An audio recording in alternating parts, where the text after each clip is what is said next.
All right, we'll get to the Lions here, top of the hour. I want to get to the rest of these calls now. And I couldn't let last night go by the wayside. Pistons blow a 14-point lead with 3 minutes to go, essentially making NBA history.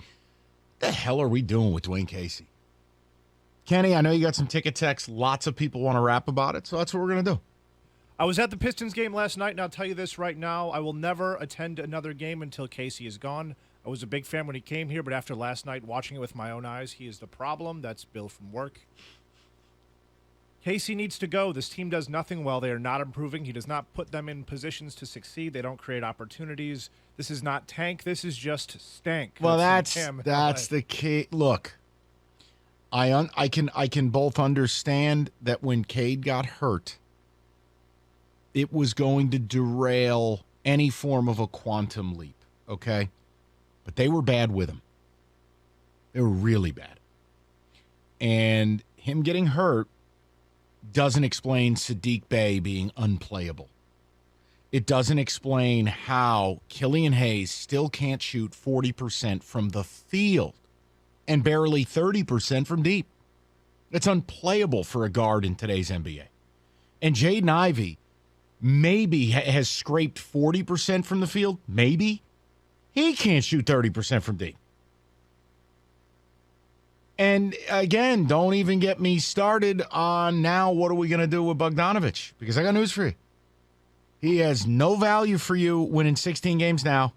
And if this team's god-awful now, I got news for you. You're going to be god-awful next year because you're going to draft in the top 4. You're going to draft another baby, 19, 20 years old. You got to play him.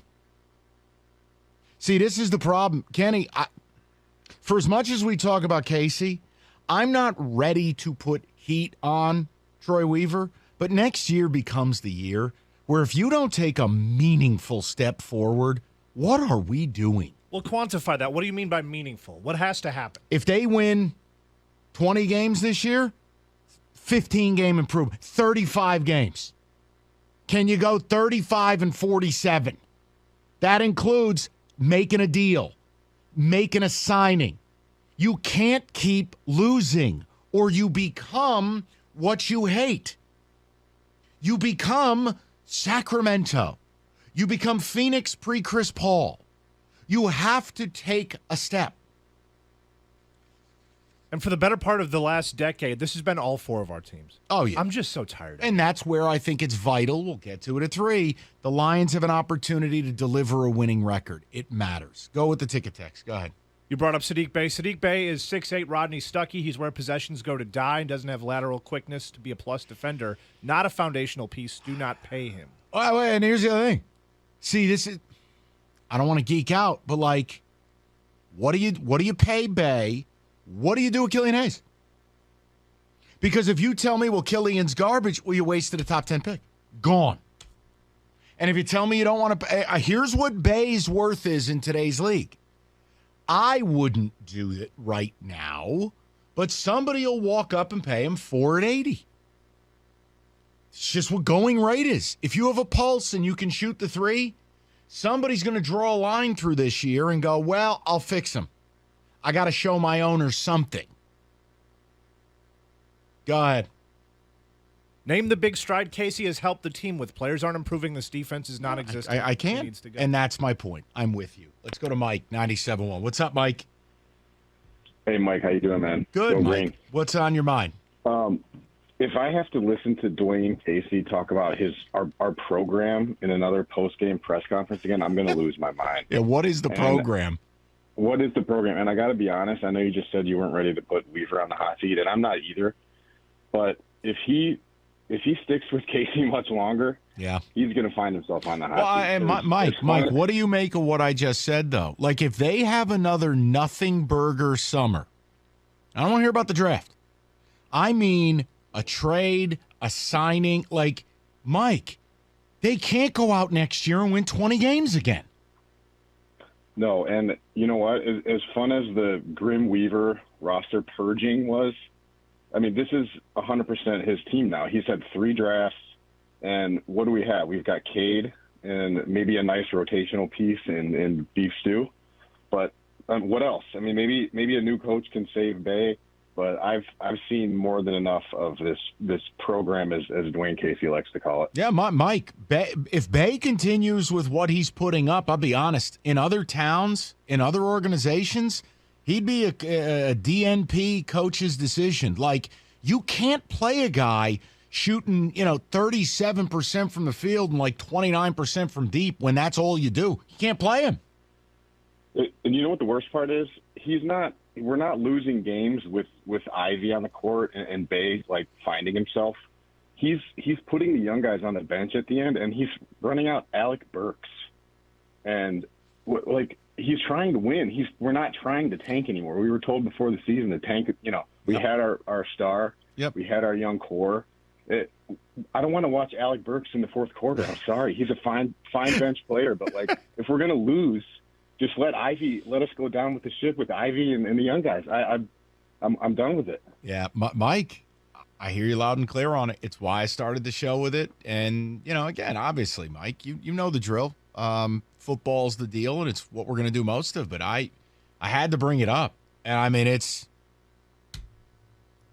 I've never in my life. I mean, if you lose games but you're playing hard and you play good it feels like every night, $127, 124, 132, 119, 126. What are we doing here? And again, I mean, this is what happens in this town, and I can't figure it out. I understand it's not New York, it's not Boston, it's not L.A. I get it. I don't expect that type of basketball culture. But how this organization and that head coach just get a free pass, can't figure it out. And I will grade Troy Weaver this summer. If they do not have an inspired summer of roster acquisition, of roster building, I will tell you he's squarely on my hot seat. And yes, that's how fast it can change. Because you have to move. You got to roll with the punches. Everybody wants to think, I'm just going to make picks, develop players, and we turn into the Warriors. It's not how it works. It's just not. That's 1 in 100 rebuilds. It requires trades, signings, shrewd moves. Their offseason, I told you I was a little bent out of shape this summer. I didn't like it. I didn't think they took a step forward. Okay, well, Cade got hurt. You're going to be a little bit worse, a lot worse, than you planned. Well, what are you going to do this summer? If you offer this town another nothing burger and another 20-win year with a daycare center, what are we doing? I mean, that's where Kenny's point, I agree totally. At some point, you do have to win some games.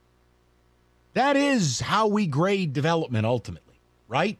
Isn't this how the SOL thing was developed? Is we just got complacent with losing? Yep. That's a culture thing. That's Are you trying to coin sop? No, I'm not. Are we sopping it up? Sop.